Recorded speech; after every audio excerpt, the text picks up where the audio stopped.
Hello again, everyone. Melth here, with more of my Baldur's Gate 3 challenge run. This time wrapping up Act 1 with one final challenge. As usual, details of the run are in the YouTube video description, and watch out for spoilers throughout this run. Okay, so, we've cleared out the entire Githyanki Creche. It is now time to grab the Blood of Lathander and get out of here, I would say. You know, it seems fair, right? Yeah, we've strewn the place with blood. It's only right that we clean some of the blood, like the Blood of Lathander, up out of here, don't you think? There's a few more little challenges guarding the way to the blood, of course. Overall, I think the Blood of Lathander quest is one of my favorites in the game, although this section up here is a rare bad moment in an otherwise good quest, I would say. Bodies making all their splatter noises again and falling over again, I suppose. So, over here I think there are a couple of chests that we haven't looted yet. Let's go ahead and take care of that. Nothing hurts anymore. Here's the decoy, Blood of Lathander. I do like that, I think. Is this it? These boots are not really that useful because we already have boots that do the same thing but better.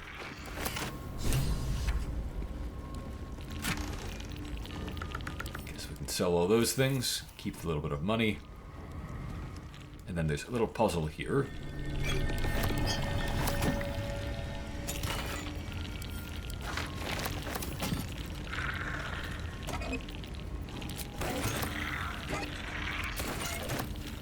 Nothing. So, let's look at these plaques. Lathander blesses the rising, bountiful sun. Lathander bids the setting sun a fond farewell. So, of course, we want to turn this one toward the west for the setting sun. We want to send this one to the east for the rising sun. Simple enough. And the eastern one is indeed simple enough. So we'll just click it, and it'll turn. Doesn't really face quite north according to the map and whatnot, but good enough. This one over here, though, this is a part I really do not like for a couple of reasons. So we click on it, and we're going to fail to push it. The DC is 25, so it's basically off the charts. Even with the Cloud Gen Elixir, you will almost certainly fail it. Even with the guidance going on, even with all kinds of stuff, you will probably fail this. And you'll get one chance per character. Now, we read a book a long time ago, mentioned these statues that could be turned too much if they were greased and whatnot. So you might think you can grease the thing to turn it, but that does not work. Throw a grease bottle, no good. Cast grease on it, no good. It doesn't help at all any way that I've tried it. Neither do the cups of oil that the Githyanki around here have. Just nothing that should work does work. The solution that does actually fix the problem is a really, really stupid one. You just attack it. You do damage, it then rotates. No matter how illogical. We shot a crossbow at it, and the statue just pauses and turns 90 degrees somehow. And after that, it's then freely movable. So I really can't say I like that part of this puzzle. Like, once you know it, it's trivial, but it just doesn't make any sense, and the clues that you find are, like, less than worthless. Okay. And there's just one more not good, I would say, part of this otherwise good quest coming up here.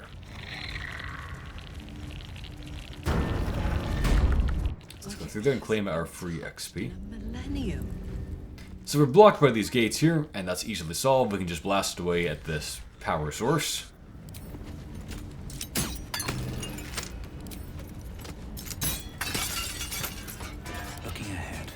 Now, the problem are these things called Dawnbreakers. The issue with them is they're a trap, and if you go in front of them or anywhere near to them, basically they will activate and launch you for instant death over the cliff. Now, you can go around this one, and that's just fine. And you can try to disarm it, and that'll usually work, but not always is the thing. Several times on another run, what had happened here was I disarmed the thing, my character thought, oh, disarm it? You mean run around right in front of it, but not the side of it? And then ran around in front and got killed. Or I disarmed it successfully and the thing activated anyway and instant killed me, and then stayed reactivated. And it doesn't make any sense, and it's instant death we're dealing with here. And I just can't, get behind that. That's can't slow down. Something they should have really been more careful with. Anyway, so on this permadeath run, I am not going to come anywhere close to those things. I do not want to run even like a 1% risk of anything going wrong here and ruining everything. So we're going to just go around.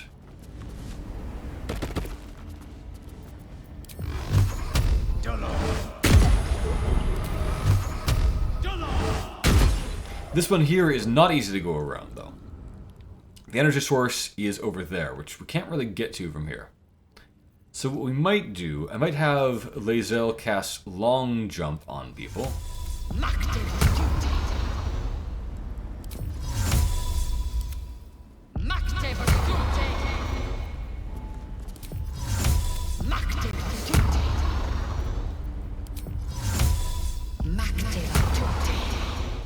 Okay, then set to turn-based mode, and ungroup everyone so no one blunders in after each other. What a day. Okay. Let's have you walk to where you can jump somewhere that should be safely out of range. Okay, maybe we need to go down a little bit more so we don't take damage. I know there's a way we can do it.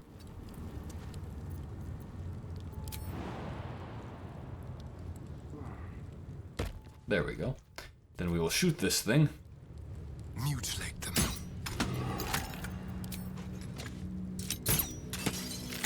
Okay. Action, not reaction.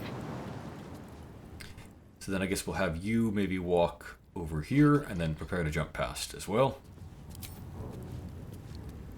Why can't you jump?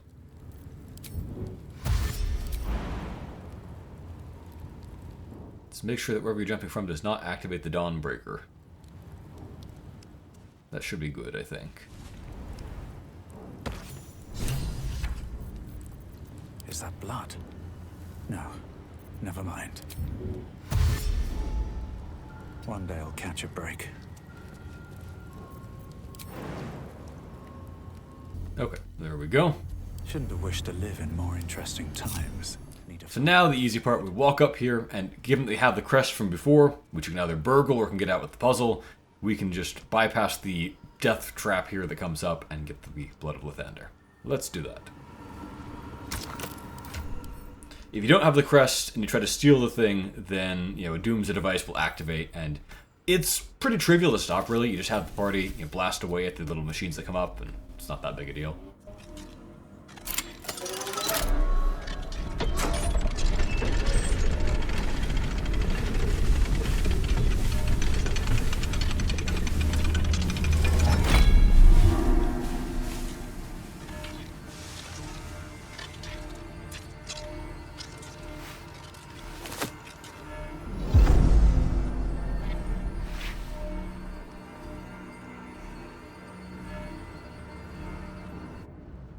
So, let's have a look at our new holy weapon here. This thing is incredible for Act 2. And then it kind of drops off after that. So, it has a couple of effects here. One of them is a +3 weapon, which I guess that's nice, but it's a mace, so it's not good at doing damage ever. So, you really don't care much about it being a +3 weapon. Then, once per long rest, it can save you. It can pick you up when you're down, so that's nice, I guess. It should never happen, I don't think, but if it does happen, it's a nice little backup, I suppose. And once per long rest, you can cast Sunbeam, which is a high-level spell, but not really that great. Like, it's fireball damage in a line, essentially, of a slightly better damage type. That's really not that great. But, it's nice, I suppose. Then the real perk is this one here, Lathander's Light. And this, again, is just amazing for Act 2. It provides holy light around you all the time, so that's nice because, being in darkness is bad sometimes in Act 2. And there are various effects that key off being in light that are beneficial too. And then the bigger deal is it's this aura that just constantly for free blinds undead and fiends. And in an act full of undead and fiends, what more could you want? This is incredible. You should always have a party member carrying this in Act 2. And then in Act 3 it kind of falls off because you stop fighting many undead and fiends. I mean, there's still some, so keep it around, but you won't want to wield it all the time. Anyway, I think it's a pretty great reward. Over encumbered now? Okay. How many? Rather than deal with the Dawnbreakers, how about we just teleport everyone out?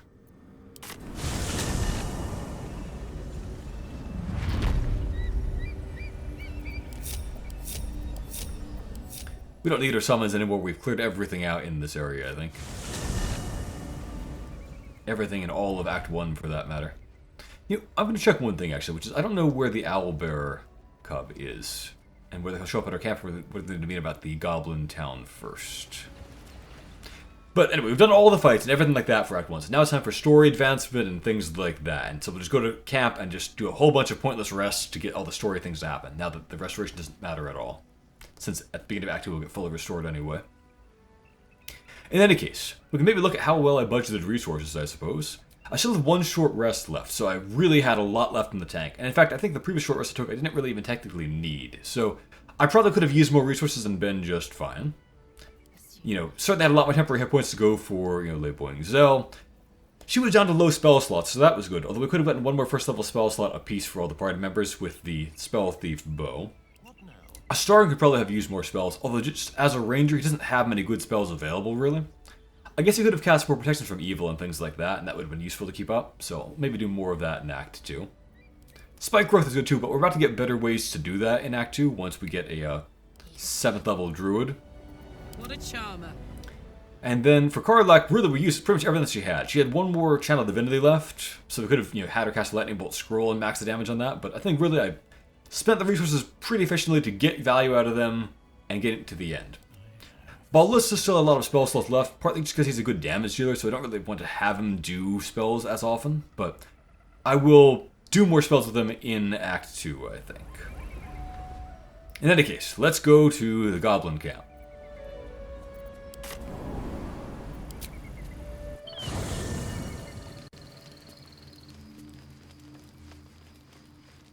Ah, the forced rest that happens now. That's fine. We save things until, you know, now anyway for that reason. Anyone in camp want to talk?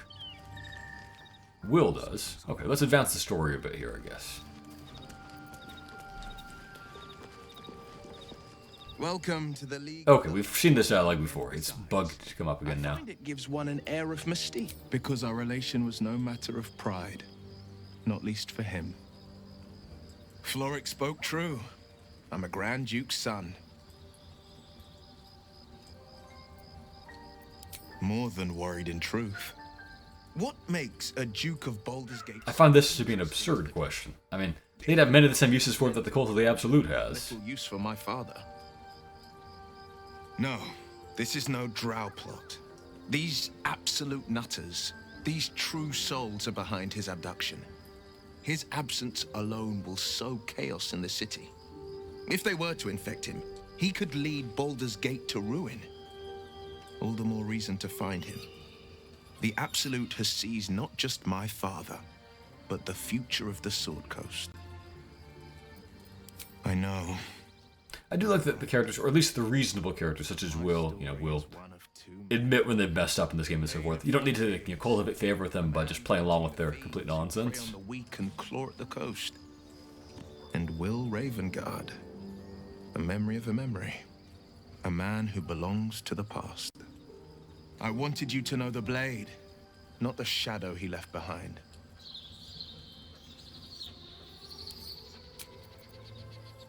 We can also talk to Halsin, maybe. Oakfather's blessings to you. Well, there's hardly anyone... The Shadow Curse resolution will be kind of his main plot in Act 2, and I like it decently well, I think. Although, there are parts that kind of feel a little bit railroady, where like we can't skip some steps that we kind of could probably see a way to skip in character. But overall, it's a fun side quest, I would say, and has a great battle at the end. But to truly understand it and stop it, I must reach its source. Everything in your mind has been destroyed from what I gathered. And from the path I see you on, you are doing well at picking up the pieces. I am here to be your ear as you bear your burdens, and the arms that protect you if you can shoulder them no more. I believe you when you tell me that your symptoms do not wholly align with the makings of the parasite. But until we remove it, I doubt we will be able to isolate the rest of your troubles. Ends up being the opposite, really.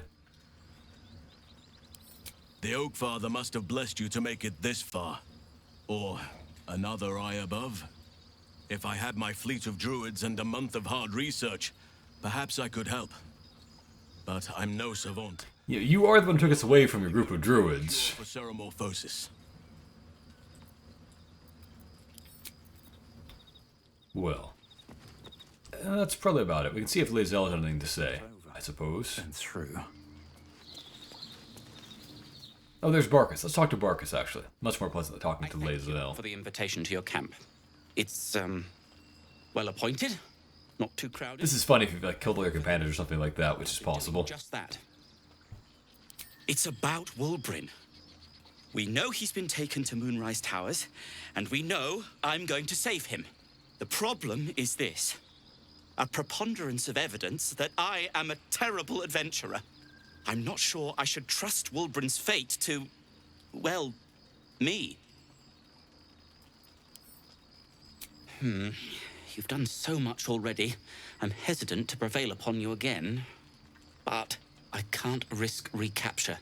Baldur, of course, cares not just in general, but also because, we know these guys have rune pattern up and no good with it. You'd look for him. That's very decent of you. Thank you. There's something else you should know. Something I can no longer ignore. I know you've learned about the gnome's pursuit of rune powder, but do you know what it truly... And here comes another time when they overhype rune powder. That myth has come to life. The Iron Hand gnomes have proven the impossible. Rune powder is real, and they have it in their possession. Although supposedly only Wulbrin knows how to make more. Destruction. The only thing it's good for. But destruction of what? Well, I'm hoping Wulbrin will be able to tell us. I shouldn't have let him drift away. Shouldn't have let that lot get their claws into him. Now more than ever, I need to find him. We need to find him. I mean, Gimli found a manifesto in their little slave quarters area indicating they wanted to claim control of the entire Underdark of a big swath of the Sword Coast with no legitimate reason for it. Of course, we can't allow them to just have this powder that can supposedly level city blocks. I'd kiss you, but neither of us deserve that. Thank you. Like what? Alchemist? Yeah, I don't think I've ever had this dialogue with him before. I don't think it was available in Act 2 or something like that, for whatever reason. I've only done, one previous run of the game that got this far. I suppose I'd be very, very sad. Then, after a while, I'd find whoever killed him and put a smoke powder bomb in their trousers.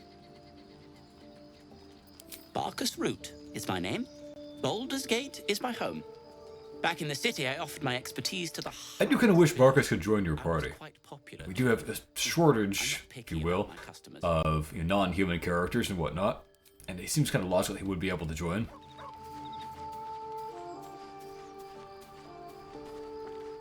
Terrible adventurer or not. I am Vlaakith's most loyal servant. Are you still on about this? Abandon me.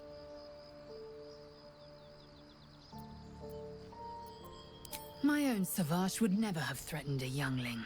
A waste of time and energy. Oh, is she about to say something reasonable? No, she's not. From their ranks. I myself felled 4 of my own classmates once Kalir had 100 times circled Tyrell. Not every life is equal. No, you Yankee ones are apparently not worth very much.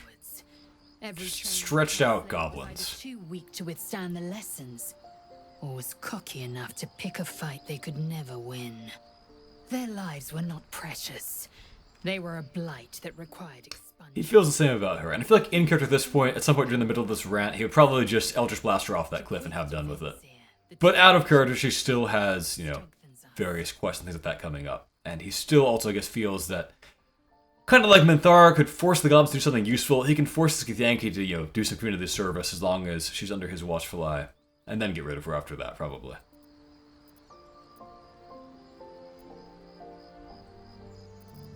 Your mind connects with Lae'zel's, and together you envision the Githyanki disc. Another part of the Orpheus tale. This one has been We've already translated read to this. common. Fine. The Prince of the Comet, Part 2. The Prince of the Comet, Orpheus himself. Okay, this is literally what we already read. Glory glorious prince cried to all who could hear, but the true heir, the prince of the when the ash had true heir, glorious prince, there's no greater crime than to exalt the pretender called Orpheus. Certainly not, murdering children would not be a greater crime. Alright. Better not be cursed.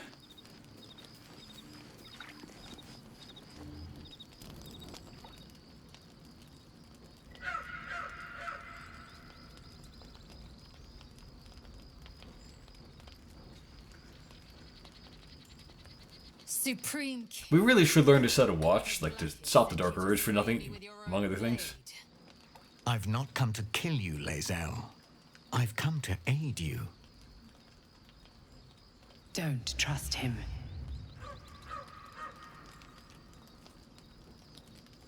Skakek Kier Gith Shabeleth. My blade rests. Mother Gith compels you to listen.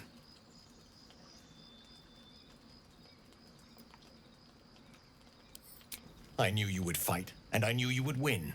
I needed to ensure Vlakith's trust. This still doesn't make any sense. I know you carry the astral prism, Lae'zel. Within it lies the seed of Vlakith's demise, and I intend to help you bring it to fruition. Vlakith's demise? Skaketh. I should run you through for suggesting it. If they have not said, So he's... good reason. This is kind of an important clue. He does not really know what's going on. He thinks that we're talking about Orpheus. He doesn't realize that the mind flare is inside there. Protects you with their power. I don't know when he finds it out, because he sure seems to know about it later on. Very power will be the end of Vlakith's tyranny. And that, of course, is why the mind flare told us not to trust this guy who would want Orpheus to be freed. Eons. When the prism went missing, I feared the worst. Instead, you've granted the opportunity I've so long awaited. All that remains is the key that unchains them. And I've found someone who I believe can provide it. And he's prepared to make another deal with the devil, because that worked out actually quite well for the Githyanki before. They got all these red dragons to do all the work for them. That is where we decide the fate of my people. Lae'zel, together we will break our chains and be Vlakith's slaves no longer. I am no slave, just still Kithrak. The Undying Queen is my freedom. It is she who will purify me, and she who will ascend me. Lies, Lae'zel, every last one. There is no purification, no ascension. The Zaith Isk does not purify, it extracts. We already knew that, or should anyway. Nor does the Lich Queen glorify the Ascended. She feeds on most all of them to grow her. And this again should be completely obvious, because it is a well-known fact in the universe that liches eat souls. Me with this heresy. Handcrosses look pretty silly in cutscenes. People dramatically draw just a pair of tiny, tiny toy-sized crossbows.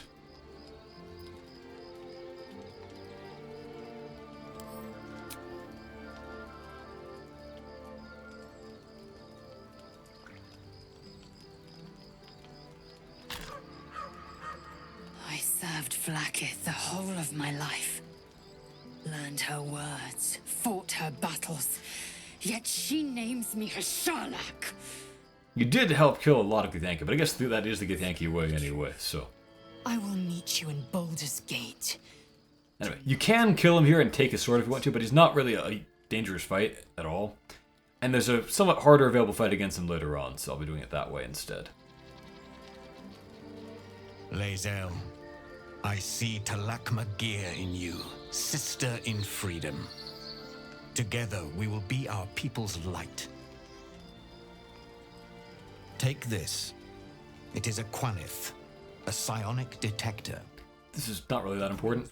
Once or twice it'll warn us when there's Githyanki nearby, but they're not that big a fight anyway, so... Portals. Hear its cry, and prepare for battle, or slip away. I should go. Vlakith's gaze pierces the seas and skies. I mean, there was writing calling him a traitor or whatnot, right? And I can't afford her mistrust. Keep the astral prism close. Let no one take it from you. Slay any who try. Now to Baldur's Gate. I'll be waiting, Lae'zel. Oop, didn't mean to skip that. But I don't think anything happened there anyway. Vlakith Kosivim Hrath Crashet. Only in Vlakith may we find light. These were the first words I ever read on Tirsu's slate. But they are no mere aphorism. They are law. They are creed. The root from which the 10,000 protocols stem. Forsake one protocol, and forsake Vlakith.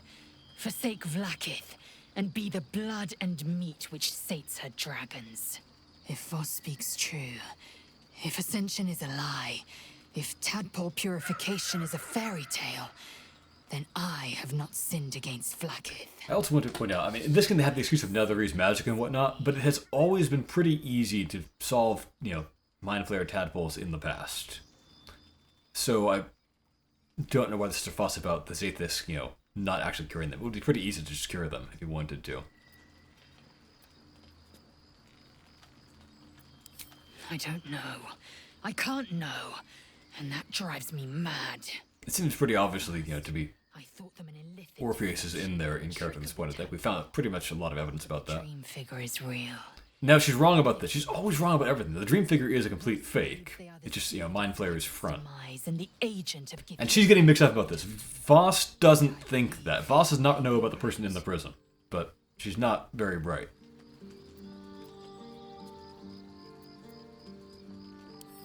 I'd never thought Vlakith a tyrant, or me as a vassal. She was the source of my might, and I the envoy of her will. A warrior, a champion, a destroyer. But if Voss is right, and Vlakith consumes the Ascended to gain power, then I am no destroyer. I am mere livestock. I really thought this was common knowledge, because she's not even the first Lich Githyanki Queen to do that exact same thing. Purpose.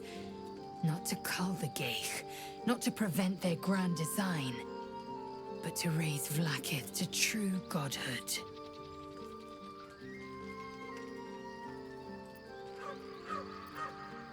Ascension is a young Githyanki's greatest honor. Long ago, the Geich enslaved my people.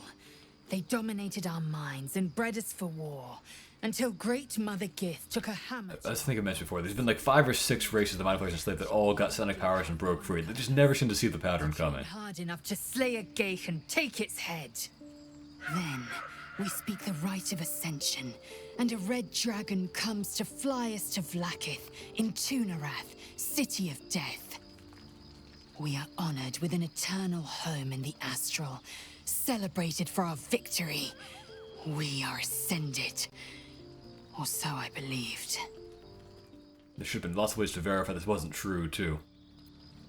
Then, when the Kithraki come for me, and come they will, I will submit to their blades. They would feed me to their dragons, and I would deserve no better.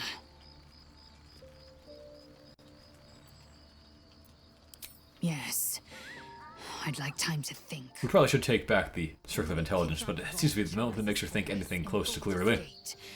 Until then, be vigilant. Vlakith's eyes are upon us.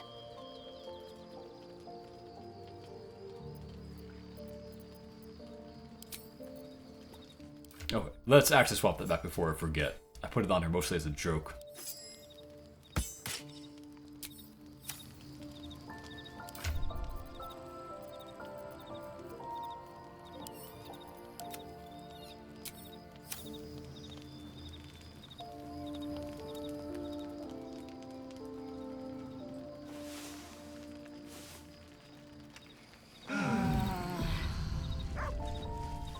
We're probably quite encumbered because, yeah, a lot of elixirs that we were relying upon have worn off. But let's go to the goblin camp, perhaps. Oh, they can't travel because they're over encumbered or something? Or is there another reason for that?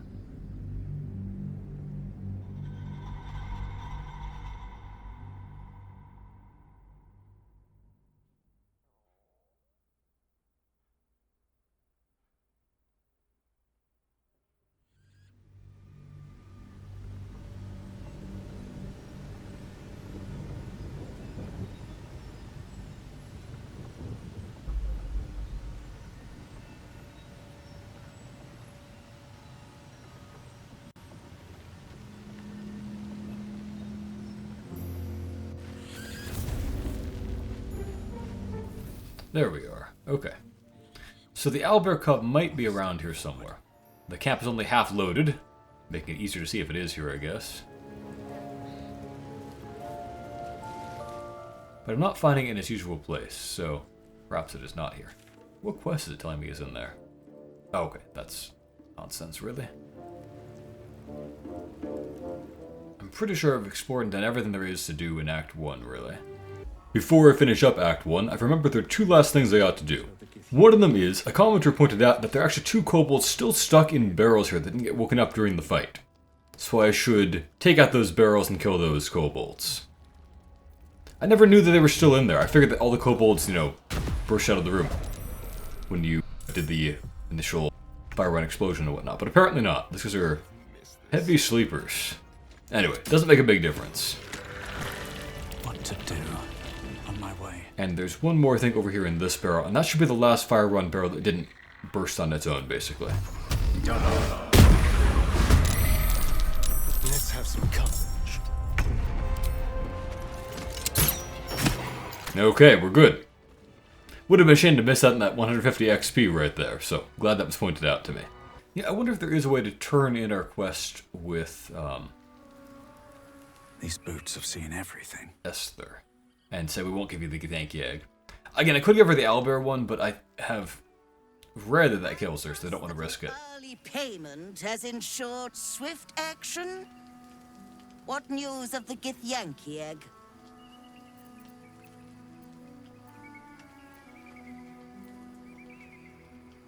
I'm sorry. I'm happy to hand back your money, but... My money and then just back out? I will not be robbed by the likes of you! Is everyone else not in the fight? Okay. Come on, Astarion. Hungry for the slaughter. She's not too much of a fight, as I recollect. Let's play.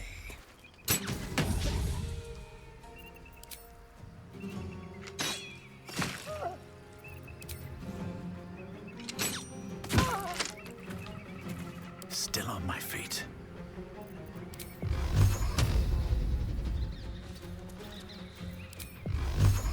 Done.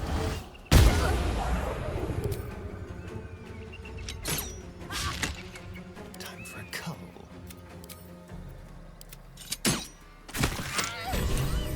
No one stopped me yet. Never wanted the easy path. Well, he regrets that it had to come to that due to a lack of dialogue options, but I'm not sure that really happened in character, as it were.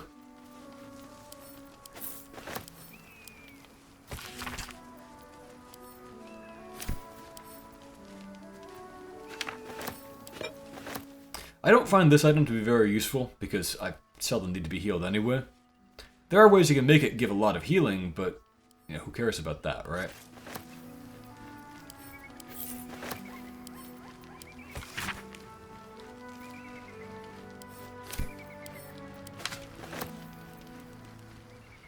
These are one of many kind of sets of identical gloves that give a different element to monk attacks, basically, for unarmed strikes.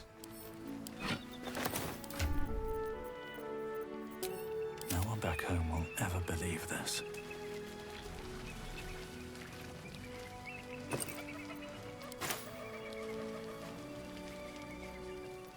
Okay, back to camp. Let's see if there's any more scenes to do.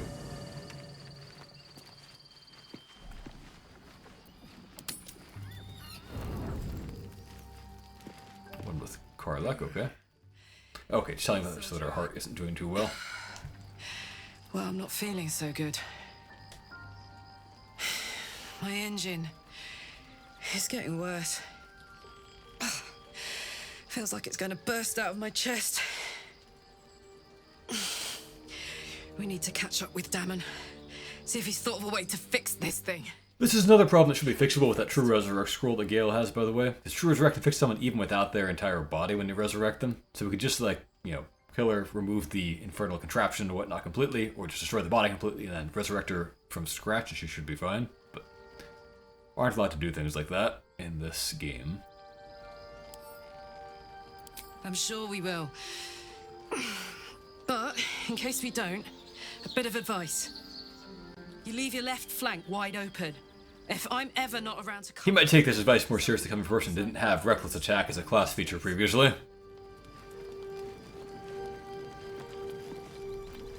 Now, who wants to speak?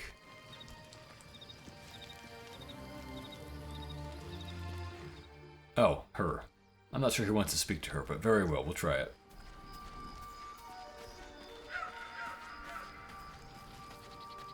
The egg is gone. No, it's in camp. Fragile thing. Easily lost, easily broken. A future I will fight for, and one I would die for. Okay, let's get the egg back out. I think we would just put it in storage. What's in here?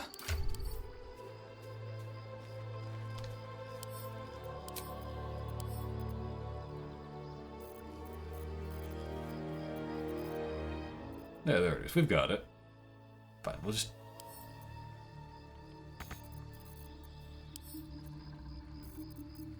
Why am I not allowed to take it? What's up with that?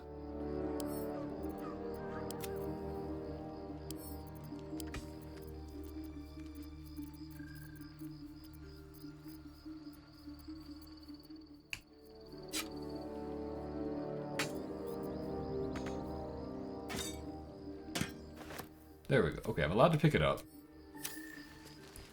Is there a new follow-up about that?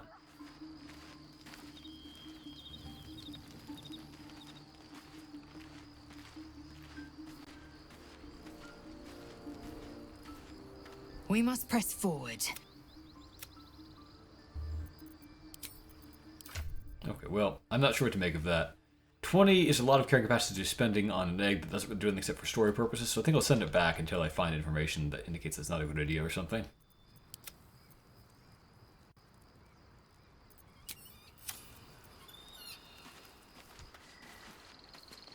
Here we go.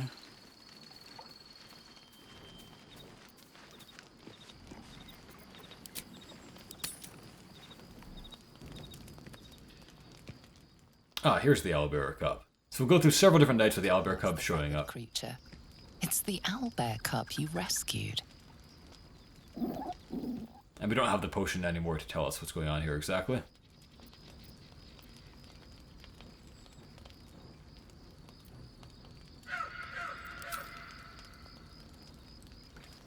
The cub's eyes lock onto the food in your hand. I don't think I want to put my hand out to an owlbear. The food down. It seems he hasn't eaten in some time. I wish I could get Paulus's proper face back instead of this generic elf one. What a delectable little pet.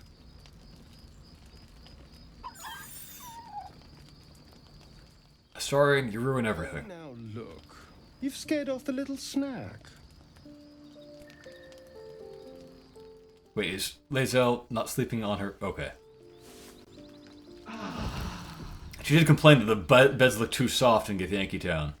So I'm going to interpret that not as just a bug, but as her not being a hypocrite about that. Egg clenched between his teeth.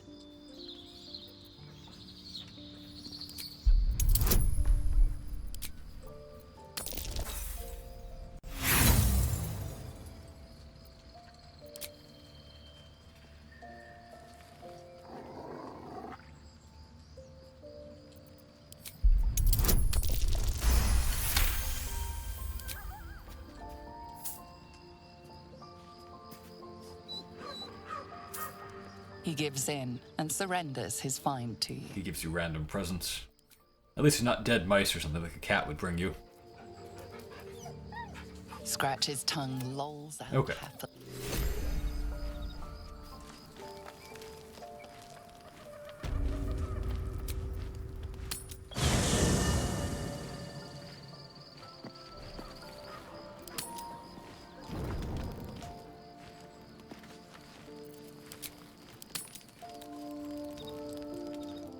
Okay, there we go. There's the owlbear cub again. You know, it is odd, though. I thought there was one more Dream Visitor seed where it comes back and lies to you a bunch more, but maybe I'm not getting that due to some other criteria not being met or having gone too far in the story without resting, perhaps. It doesn't really matter anyway. It's just kind of, yeah, another pack of lies by the Dream Visitor.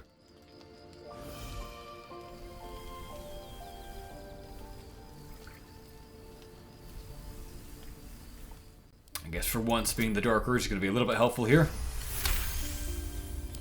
As the wound closes, the cub begins testing his weight on the leg. Adorable. Let me know when it brings you something fresh.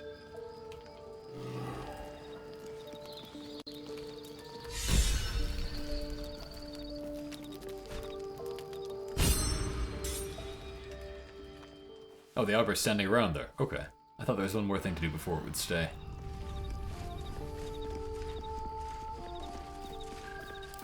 Well, let's use a potion of animal speaking and speak to it, I guess. We have a good number of those. Hope you're keeping well, friend. Master. Friend, I'll never forget him. But I'm glad to have met you. Where's the Albert? Is it still around?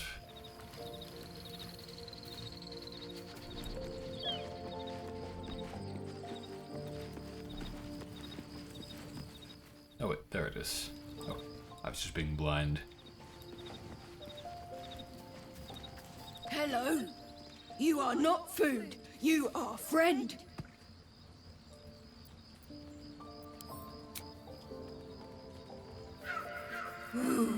More.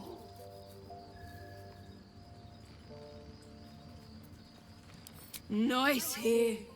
The caves smell like rotting meat. I think an Albert would like the smell of meat. Goblins.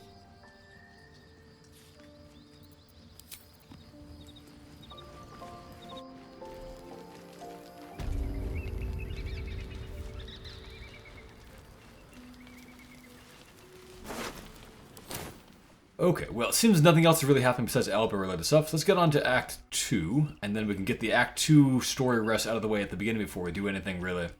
And then move on with Act 2 proper.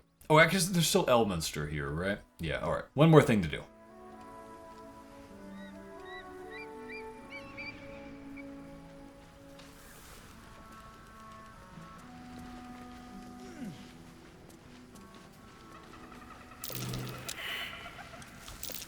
That might be worth a look.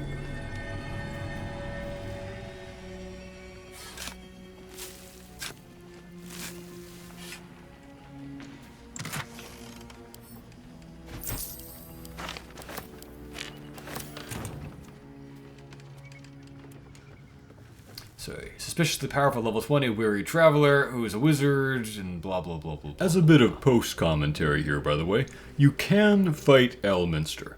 And normally per my challenge of fighting everything, I would do so. But, if you kill him, you miss out on pretty much all Gale content for Act 3 and somewhat for Act 2 as well, because Gale will just have to leave the party and his quest will end early.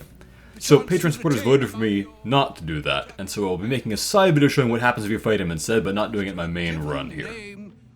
Of Gale.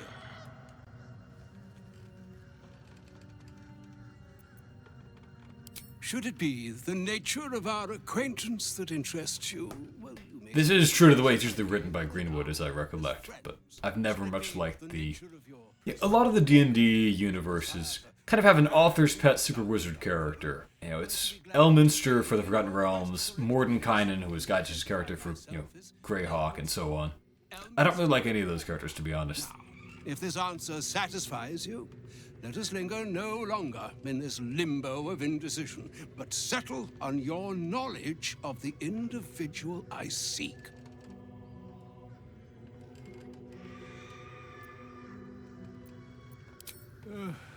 Ever a man of leisure. Would it pain you greatly to... This guy could have just teleported there, could have solved this problem in all kinds of ways. He could solve every problem in this game in all kinds of ways, but just conveniently won't. Which is why I don't really love that they included him at all. And I would confirm... If he just wasn't in the game, we could assume that he's busy on some other plane or something like that, and just doesn't know until it's too late to help out, or whatever. But that they put him in the game and have him not help, just kind of draws attention to how easily solved a lot of the problems in the story would be if we just had the help of the high-level characters that are around. Elminster? The very same, Gale. And a fair bit miffed he is, too, finding himself forced to expose his best pair of... Just use your ability to teleport. ...country road on your behalf. I don't understand. How so on my behalf? I was bid and spare neither time nor my own self to find you. She...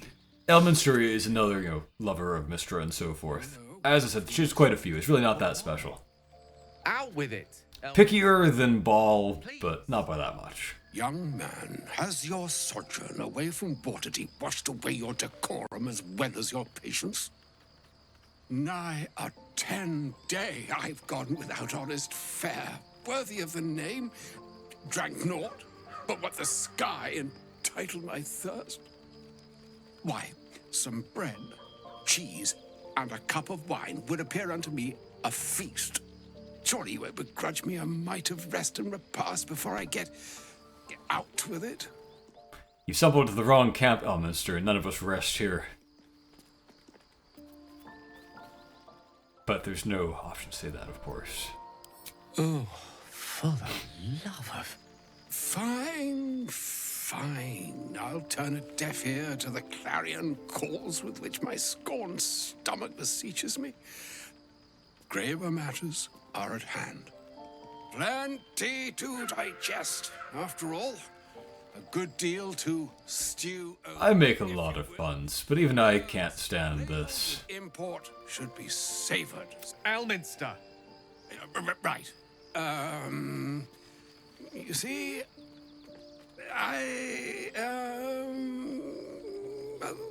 that is to say, Gale, my boy, I've come to address a most pressing matter. I'll speak as plainly as I can, forswearing the accustomed frills that decorate my speech. I'll believe it when I hear it. I'm here on behalf of Mystra. The message and the charge I bring you are hers.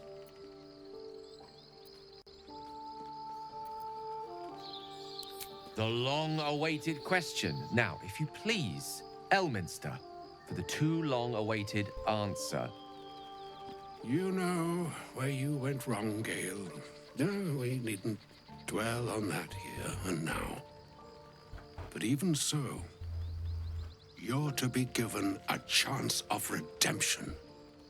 Mystra would consider forgiveness. She would consider what she considers to be forgiveness. Mystra is aware of the misadventures that have befallen you both. She knows of your strife with the Absolute. That most in this kind of really high magic setting, with gods that intervene in all kinds of ways, despite that being allegedly against the rules, and super powerful wizards and clerics running around and whatnot, it just is hard to write any kind of story at all. So I have some sympathy for the writers here, but they didn't need to put Elminster into the plot and call attention to how none of those guys are helping out when they really should be. The very purpose of my presence. In a roundabout sort of way. You must know that the Absolute is more dangerous than you can possibly conceive. It threatens... And this again just makes it seem even weirder that there's no real help coming. Dying. It threatens the gods, the weave. The enemy gods are allowed to intervene whenever it's needed. You have to fight them directly once or twice. But our allies just sit back and do nothing. Charge you, Gale, with its destruction. It is Mystra's belief that only you can. I doubt not your conviction, but Gale has an unnatural advantage. The orb. Precisely. Mystra has granted me the power to stop the clock, as it were, on the orb's rush. This is always an option, apparently. Instead, you will be able to unleash its lethal combustion at will. Interesting. This could be help, or hindrance. We shall have to see. You must find the heart of the Absolute, whatever that may be, and use yourself as the... Beggars belief that he wouldn't be able to easily figure out what the heart of the Absolute is. it seems like it's a small price to pay. You know, one person dies instead of like thousands and thousands of people dying, stopping the absolute or whatever. But there's no option to say that, really. No, indeed. But I think she trusts me too. It brings me no pleasure saying this, my friend.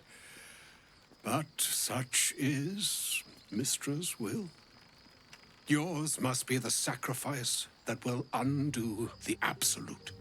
And for your sacrifice, you will be redeemed. Such is Mistra's promise. With that, I've said my sorry piece, and need only bestow unto thee the charm I was bid. Mina hastra mistraril idalion thras annas difra.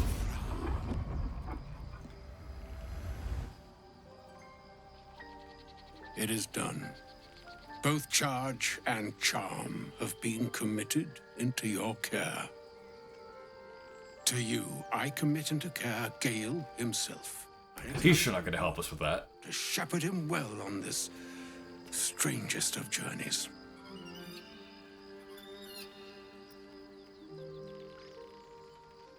Or some other fortune altogether. Like moons make swell and wane the nescient seas, so too the sky-strewn gods ordain the tidal fates of mortal days. And yet, an ocean born in lonely hours, come ebb, come flow, come all that is beyond the breadth of our dominion. Be a moon unto yourself. Even the waves of fate can break upon the shores of will. Farewell, my friend. Farewell, Elminster. I'm glad she chose you. Alright, well, I guess we might as well talk to Gale about that. It's been a while since his story advanced at all. An audience with Elminster is never less than memorable. I'd have hoped to introduce you to him in less dire circumstances. But those are hard to come by these days.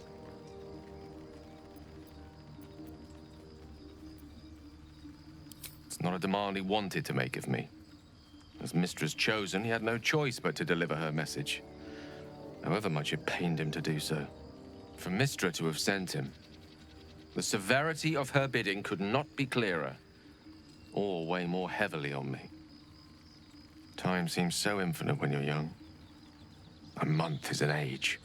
A year is a lifetime. It is a strange feeling to realize how little of it one might have left.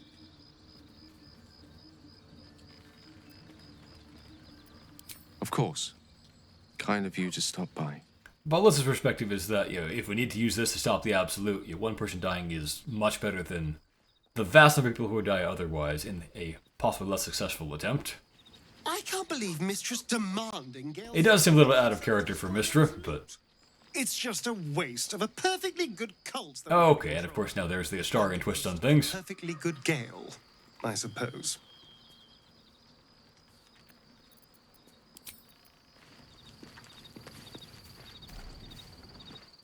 How does the other explodey heart person think about this? Typical Karlach. It doesn't ring a bell. But all right. Must have had That seems odd. Like, she knows people like Jahara and so forth, and hero worships them, but hasn't heard of Elminster? We kind of knew this part already, but I guess Karlach is really slow on the uptake. Well, I guess that would explain a little, but... Mistra? This is kind of one reason that I don't really love Karlach as much as some people do. Just her brainless inability to follow the basic things that are going on is sometimes irksome. We get some really silly moments with her later on, even where she doesn't follow her own plotline, seemingly. I don't know whether that's, like, mistakes in the writing, or whether that's just her being a complete dummy. Fuck me. There's devotion. You're one to talk. You'll stick around here for no real gain and let your heart explode rather than, you know... Sacrificing Gale, she's no god at all. Poor Gale. He must be in bits after hearing that. I'll distract him. Tell him I haven't read a book since secondary school. Watch his face melt off.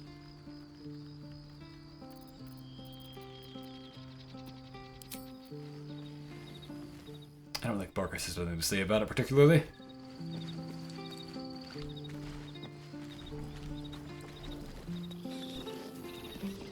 A shame my first brush with the famed Elminster couldn't be a tad more optimistic. Listen, I might invoke the Triad from time to time, appeal to Helm, but I'm no man of faith. Not like Gale. I don't know what drives a man to consider his own death, among countless others, to be an appropriate exchange for his goddess's forgiveness. To me, it all sounds like nonsense. The faith that matters most is that which you hold. You made a deal with the devil to be able to stop a much minorer thing than this. Big Bomb be damned. Gale's got everything he needs to defeat the Absolute already. Talent, nerve, and powerful allies at his side. I do feel like it's... the way people react to this in character is pretty strange sometimes.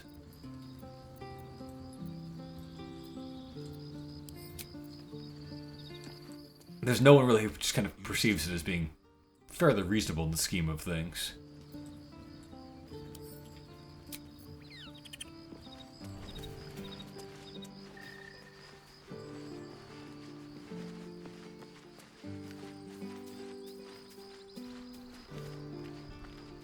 What does the other follower of a crazy goddess think about this?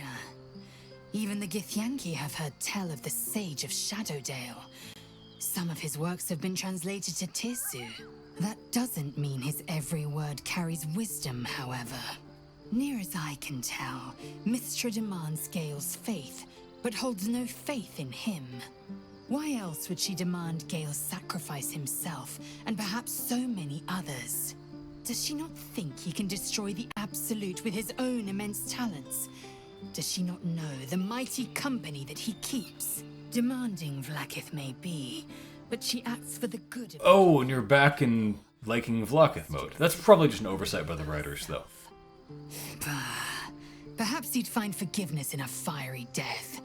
It does seem a little hypocritical of her if she's in loves Vlaakith mode, but I guess she just is, you know, doesn't really think about the comparison in a logical way. She at least is back to acknowledging that the Githyanki egg exists, so that's nice. Vosh, not a warrior, whether ascended or otherwise. And yet, I'm drawn to the warmth of it. A child of Gith grows within. Keep it close. Perhaps in our care, it might yet hatch. It's like being Pokemon trainers. Dare pass it to that lunatic... Okay, I guess you just acknowledge we've already killed that person.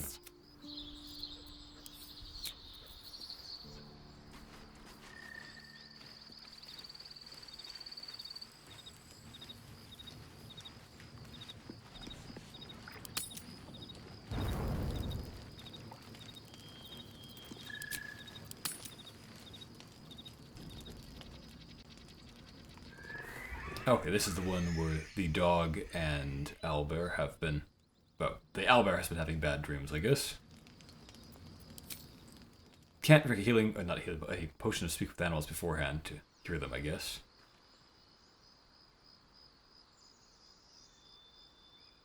It is lucky the owlbear doesn't just eat scratch or something.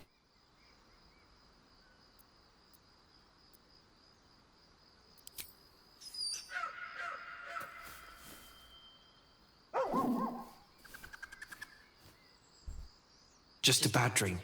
It's all right. Oh, I can talk to him somehow or other. Goblins had me in a cage, poked me with pointy sticks. Hush now, it was just a nightmare. Come to think of it, With Master. he was never in the goblin camp that we saw, right? Because we killed all the goblins first. Give it a little time. He's still young. I remember Gonwick would let me sleep under his cloak when I was a pup. It helps. I suppose I did. You've been good to us. To both of us. Gonwick would be happy I'm with you, I think. Like it here. Warm fire. I think his mother ate his brother, who reveals it another time. Used to. Oh, okay, it is right here.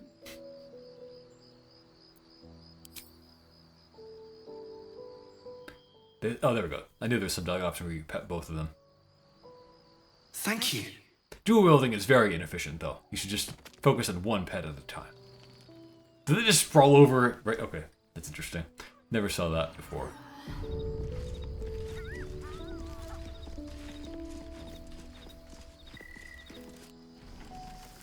Okay, that must be all the scenes for Act 1. So let's move on to Act 2. And in that case, we'll just be making our way, I think, to Moonrise, where that should unlock the last of the cutscenes that can happen at the beginning of Act 2. Do all those before any fights, basically, so there's nothing gained back from resting, and then get on with the adventure proper.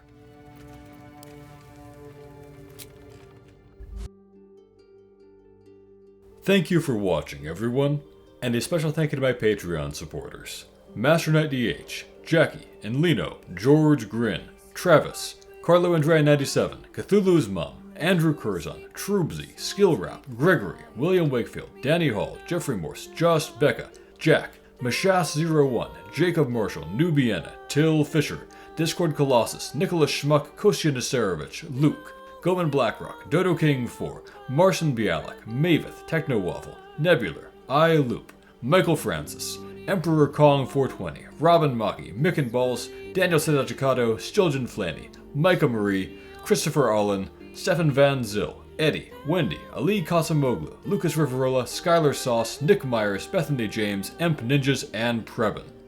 Have a great day, everyone.